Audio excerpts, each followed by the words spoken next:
Welcome to Release Your Inner Power and Boost Your Week with Ignited Decisions podcast. I'm Shauna B., a life and mindset coach, here to help busy women like you find time, happiness, and ways to fill themselves up in your everyday life. Each week, we dive into real-life challenges, from being a mom to career changes to taking time for yourself, recharging, and personal growth, so you can take action and create this part of your life right now that you truly love. Ready to make this week better than the last? Let's get started.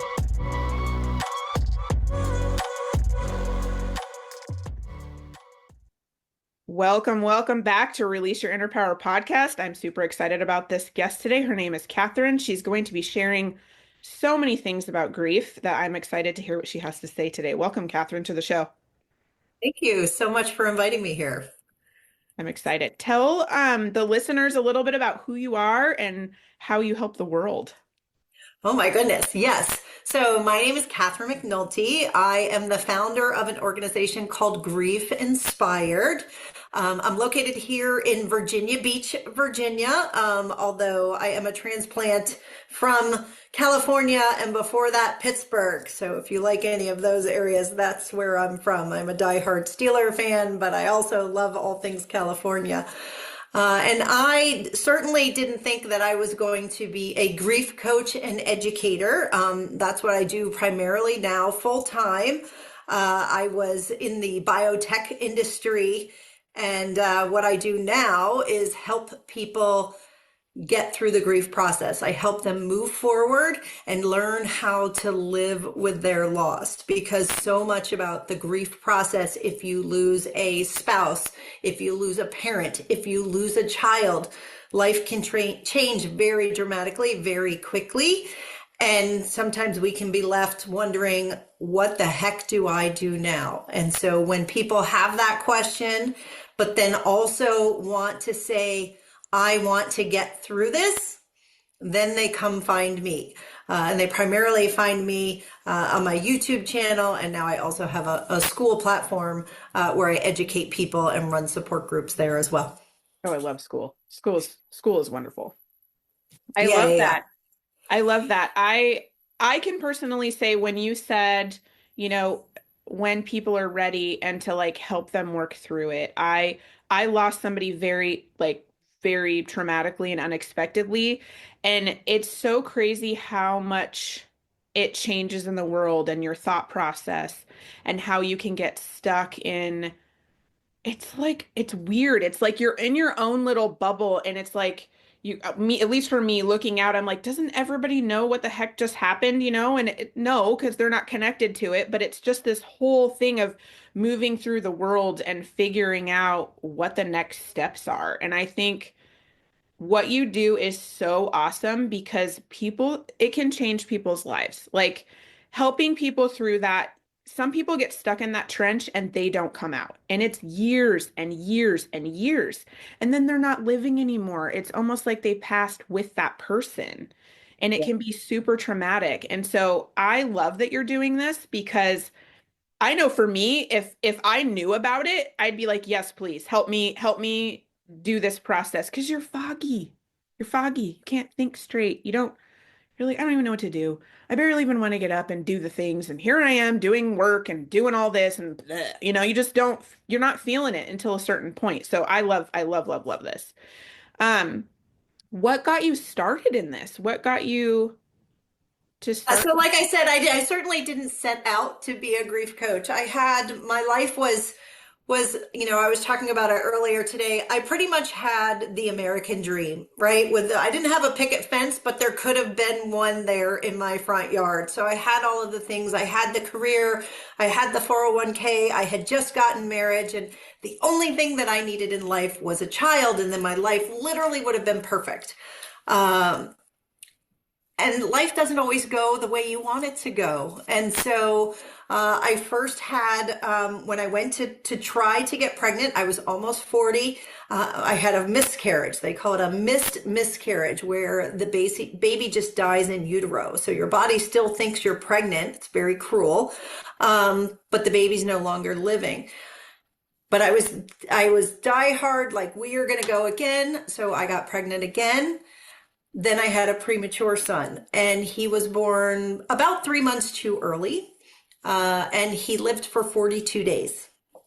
And we said goodbye to him. After those 42 days, we opted to end life support. He had a problem with a pulmonary hemorrhage that was basically blood flow between his heart and his lungs, and it caused problems, and it did a number on his brain so that could not survive. And when I came out of the hospital, I was suddenly a mother without a child. And that's when grief really hit me. And I didn't know what I was going to do. I remember coming home after that and just walking in my front door, and I had not been home in 6 weeks, because the entire 6 weeks that he was in the hospital, I'm very grateful for. We stayed at the Ronald McDonald House. I was in San Diego at the time. It's right across the street from the hospital. We had lived there. So I come home 6 weeks later, and I enter my front doorway, and I looked at my life. I looked at my house, all the things that I had spent so much time accumulating, and I looked at my life, and I just crumbled, and I just fell to the ground. And I was like, I don't even know what my life is. None of the things that I had spent so much time, my education and the money I was trying to accumulate and the 401k and all of the things, none of that seemed to matter because I didn't have my son. And I was, like I said, I was over 40 at the time. I didn't grieve at that point. I started grieving, but I didn't really lean into my grief because I wanted to have a child. So I got pregnant again. And I was on bed rest the entire pregnancy. Now we knew what to watch out for. And I was able to have my son, Mason, who is now 11. It was very scary. It was very touch and go. But when I got to the 6 week point where I had to go back to work because I was the primary caregiver or the primary provider for our family, I had to leave my son. And the thought of leaving him was anxiety provoking. Like, I just, even thinking about it would cause a panic attack. And so it was so debilitating that I didn't have a choice, right? I encourage people now to get grief support, but at this time, like, I didn't have a choice. I had to go and do something because I couldn't function. And so funny enough, I of course went. I got medicated because that's what they tell you to do. But at the same time, I think the psychiatrist did me a favor because he said, you really need to talk to someone. And so he put me with just the right person. I didn't know it at the time, but she opened my eyes to a different way of looking at the world. Talk about your life changing. I had to rediscover who I was. I had to decide, do I want to live where I want to live? Do I want to hang out with the people that I'm hanging out with? Because grief does crazy things to your relationships. People come in and you're like, why is this person here? And then the people you think who are going to show up, they're gone. They scatter. And so I had to decide, do I want my career to be what it is? Like, do I even like myself, right? Prior to losing my son, I was very competitive. I'd been in the sales arena. People called me aggressive. Certainly, I know there was a compassionate heart underneath all of that because I have it now. But at the time I was very, I'm the youngest of 7. It was compete, win, be driven. Whoever accumulates the most money wins, right? Like that was what I lived. And so anyways, after about 2 years of being miserable is when I found this woman, and she opened my eyes, and I started learning, because what I did know how to do was how to go to school, right? My degree is in biochemistry, and I knew how to do hard things. I knew how to study. And I went to a support group, and this was the week after I lost my son. I went to a support group, and it was for infants. And this is like a scary place to go into a room. I didn't know that there were other mothers who had lost infants too. And I went in this room, and the facilitator, who was the person that I was literally looking up to for just a glimmer of hope, she had brought a cake because it happened to be the 5th anniversary of her baby who had died 5 years earlier. So we're all sitting around in this circle. It's like really scary to come to one of these meetings for brand new. It takes a lot of bravery to ask for support. And she lights the candle and she starts weeping and she starts crying. And I'm just sitting there looking at her like, oh my gosh. But she did me such a favor that day because it was in that moment that I said, oh, heck no. 5 years from now, I am not going to be like this woman, devastated by the loss of my child. I can't do that. That is not who I am. So I said, I'm going to figure this out. And it took me a long time. So it didn't happen instantaneously, but I started educating myself and I started reading about grief and what does it look like? And I started working with my counselors and I started reading all the books and the blogs. And once I got out of my grief, in a sense that when I got to a point where I felt like I had solid footing again, I kind of looked back and I said, man, if I had known some of these things that I know now, this whole thing would have been so much easier. And then I thought to myself, why is no one talking about this? And this, again, this was 14 years ago. So YouTube was around, but it wasn't what it is now, right? I think we all kind of go to YouTube to answer all of our problems. And when I had gone to YouTube, I got like clinical responses like, these are the 5 stages of grief. And I was like, this is no good. I wanted somebody to talk to me and just explain to me what's going to happen. What do I need to be prepared for? What do I need to watch out for? And are there any tools or strategies, something that I can use to help me through this journey? And so I started creating those. And that's really where Grief Inspired was formed. And then I kind of just kept going from there, and helping as many people as I can. I've since gotten to the point where I've given up my corporate job and now I'm doing this full time because, again, like we talked on an earlier when you and I were talking, you get to the point where you're like, I need something different. This isn't the right place for me. I know that there's more of a calling on my life that I've been terrified to go after, but it's something that's become so big and I feel like I've helped so many people that I have to just get over my fear and do it. And so here we are continuing to help as many people as I can. And I'm on the trajectory to expand this as much as possible right now. I love that. I love that so much. There's so many, oh my gosh, there's so many things. Okay. I love, I know that was a lot. there. Sorry. No, it's okay. I love all of it. I'm like, where do I want to go first? Okay. I love that. I love that just you sharing your story, and there's so much relatability here because when you are grieving and when you have lost, kind of like what I was sharing a little bit earlier, you're like, this is my life, or what is my life, because that person is no longer there. And how you came to that, and just like looking, and just it's like the little things of like changing your environment, or them not being there and all of that, and just coming to that realization, but allowing yourself to feel the feelings, right? You were like, you just broke down and you're like, this is it. But just letting it, like I call that shedding, like shedding that out, just to like let it go. And like you said, the bravery it took for you to go to a group, like going to groups are so helpful because you never know what you're going to get. Hence the cake and the thing where you're like, that is not me, right? Like there's so many things that you can get from support groups and doing it, but getting that, what do I want to say? I guess it is bravery, but just, and making yourself do it because you're so scared and unsure. And then it's like a really vulnerable thing to do because you are literally taking your pain and going to this group and being like, here is my pain. Hmm. And it's just raw. And so it's hard.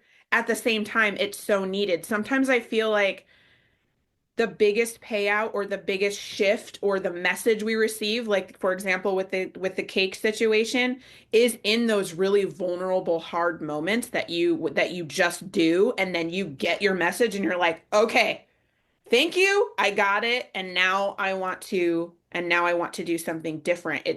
It's so interesting how we're like, I do this and it's so hard. And then when we get the message, we're like, I'm so grateful that I did that because now I'm moving in this direction because I gave myself a chance in the hard thing. So I Well, and love that like you you said that. said before, right? There are lots of people who choose to just stay in it, right? If you lose a child, if you lose a parent that you've been caring for years who was like your number one person, you lose a spouse, what I say to everybody is you have every right to be as sorrowful, as sullen, as miserable as you want because this happened to you. Mhm. The people that I work with, however, are the ones who say, I get that. Now how do I deal with this? How do I work through with this? And how do I move forward? Mhm. Yeah, and I love that too because for me in my situation, I had a son at the time who was 5, and I honestly don't know where I would be if it wasn't for my kid because it was very hard for me to work through this. Like it was very hard for me. And I felt like I was just in this fog. And but I found that with him, he was gave me my push, right? Like I need to be a good mom to him. I need to step up to the plate. So I felt the feels. I did the things for quite a while. It was probably like 6 to 8 months where I was just not my normal self. I was still doing the things, but I was not my normal self. But then he was like my little light of I'm showing him how to deal with this. I'm showing him how to handle grief. And I could be his teacher on what could happen with him in the future. And I'm like, what? So I like grabbed onto that, like, use my kiddo to help me, kiddo, like without even realizing it. And that shifted me to go find the help and go talk to somebody and figure that out on how to move forward. It's so crazy how in grief, sometimes we get those messages. I call them like opening doors, right? We'll get the message and we'll like open the door just a crack. And then you're like, oh, wait, there's this whole other step. And every little step that you take, it's not going to like blow your whole world open, but like every little step that you take kind of shows you the next thing and you feel a little bit better.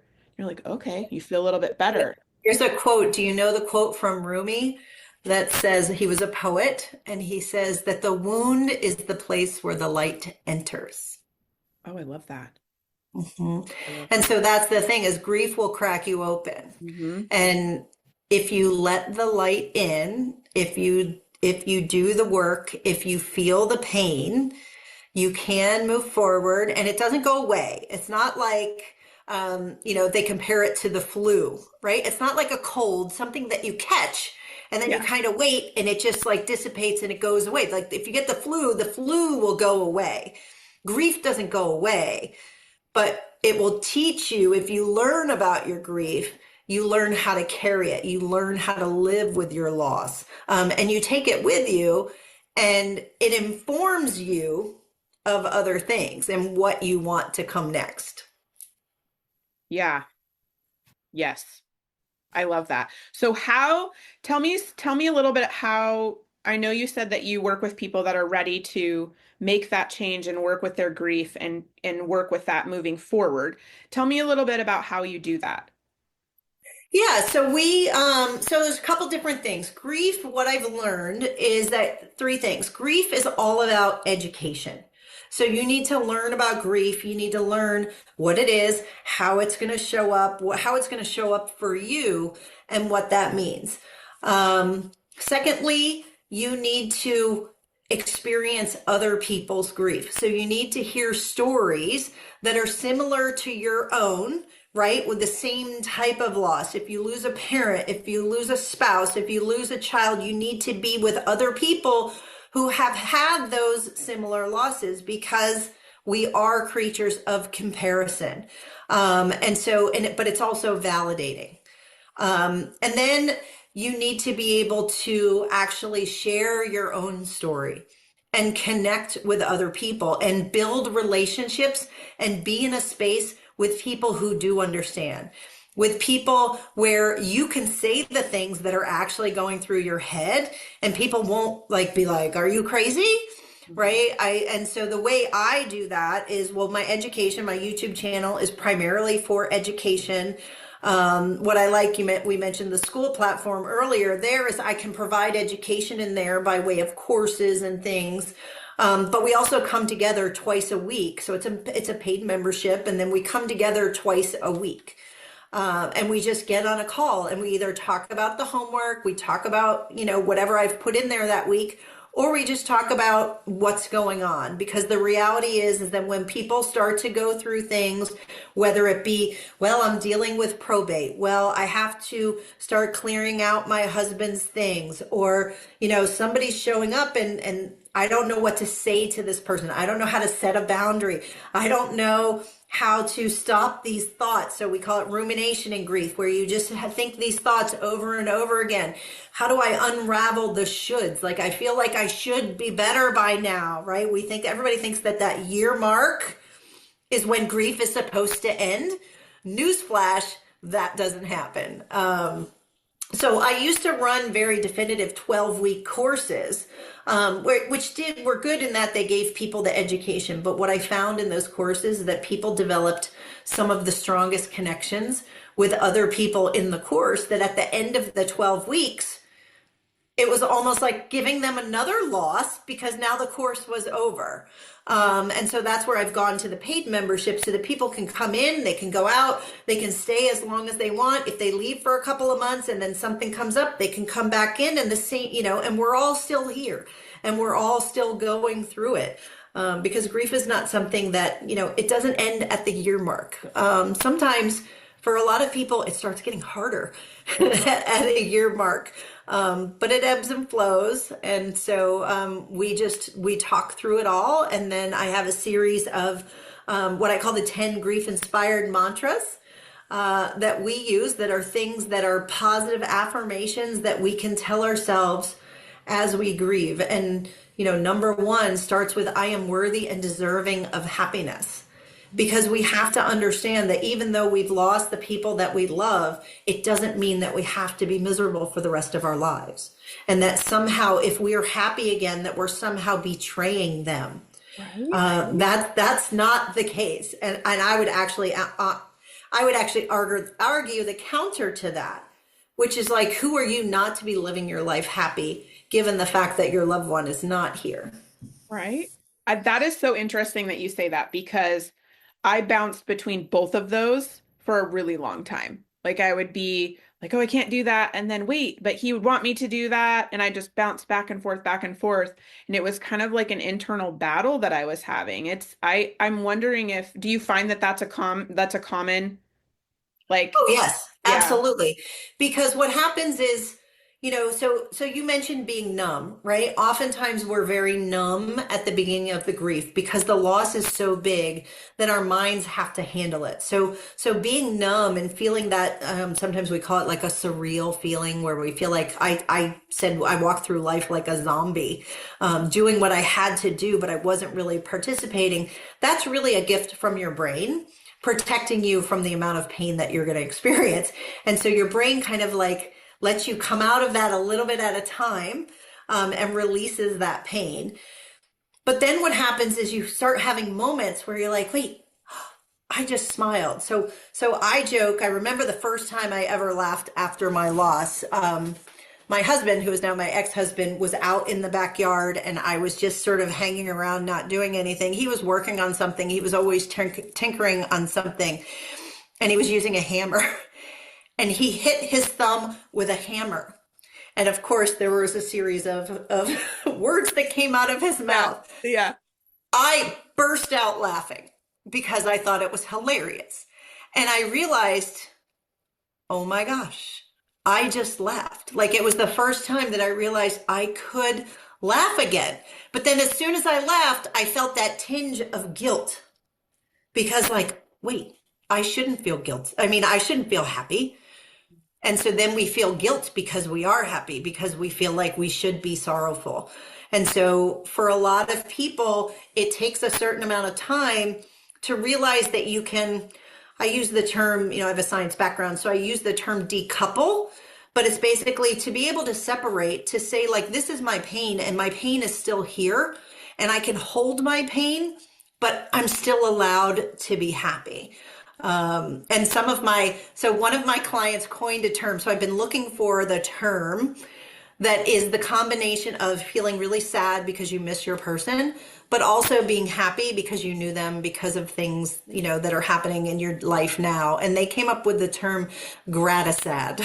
That is sad. Right? So that you can be grateful, right? We do a lot in my work about what can we be grateful for, because gratitude's about things that you have, not things that you've lost. So when you're feeling really deep in loss, going back to saying, okay, but what do I do have? I lost my spouse, but I had them for 45 years, right?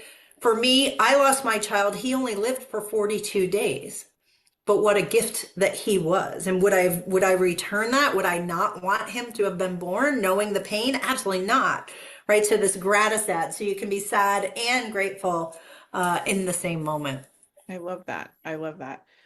Tell me how does somebody find you if they want to know more information or, reach out to you and chat with you if they are going through grief and they're ready for moving forward? Yes, absolutely. So I am grief inspired everywhere. So my YouTube channel is grief inspired. I have the school platform, which is what I really recommend people go to first. There's a week of a free trial that you can get in there. You can join our groups. You can talk to us. You can see if you like us. The thing I love about YouTube is people can watch it, people can listen to it, and they immediately know whether or not it's right for them, right? I'm not for everybody. I know that. But watching my YouTube videos will help determine that for you. And then I do work one-on-one with individuals as well. So my email, everyone is welcome to email me at griefinspired@gmail.com. Oh, I love it. I love it. Man, you've really, I love everything that you said, and you laid it out so beautifully, and just how it is possible to get through it, and there is a way, and there is people out there that you can talk to work through it. And I love the sense of community that you're building to be able to release all of that stuff and just have kind of like a love surrounded community that understands all of those things that you're going through, so you don't feel alone and you are validated, but also just to there's something about that community of just having those people that you can rely on when things get hard. So I love that you have that and that you're building that. That is really awesome. So I encourage all the listeners to go look at her YouTube videos and reach out if this spoke to you. And if you have any gems that you want to share and thank for that, please reach out to her and let her know that she helped you on this episode. I love asking every guest that I have on my podcast here, and what do you think that your superpower is? I believe everybody has some sort of a superpower that makes them their own unique selves, and I always like to ask to share that. What do you think yours is? I think if I had to pick just one, because I think I have more than one, but if I had to pick just one, and maybe it's a superpower, but I also look at it as sort of a God-given gift, is my ability to sit in the pain with somebody. Because I think that one of the things that we can all do with anyone who's grieving is be strong enough, courageous enough, and brave enough to be able to sit with somebody who is grieving and not try to fix it. To just be there and to be able to listen, to be empathetic to what they're feeling, and to say, I hear you, tell me more. I think that is my superpower. That is great. I love that. That's so good. That's so good. I love that one. Thank you for sharing that. And I also agree with you. I think that we all have many, many superpowers, but I'm very appreciative of the one that you just chose to share. I love that one. That one's great. Well, thank you so much for being here and sharing who you are and your story and how you help. And I love all of the things. There's so many gems, you guys, on here. So I hope that you really love this episode as much as me. Thank you so much.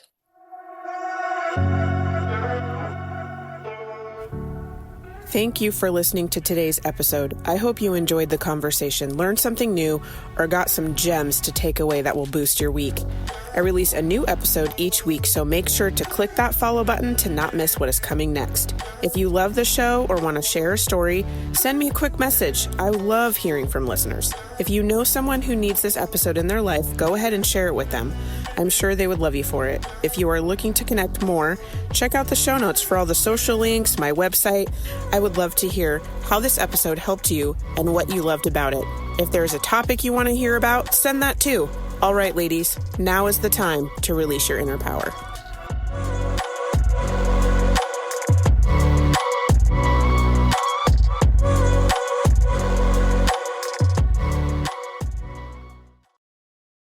If you're ready to break free from burnout and create a life that actually feels good, I've got you covered. You can work with me in a few ways. Join my monthly membership for ongoing support, dive into my workshops for quick breakthroughs, book coaching sessions for personalized guidance, or go all in with my Revive and Recharge Your Life coaching program to build a foundation for lasting change. No matter where you are on your journey, there is a path for you, my friend. Let's get started. DM me or check the link in the show notes to get more information.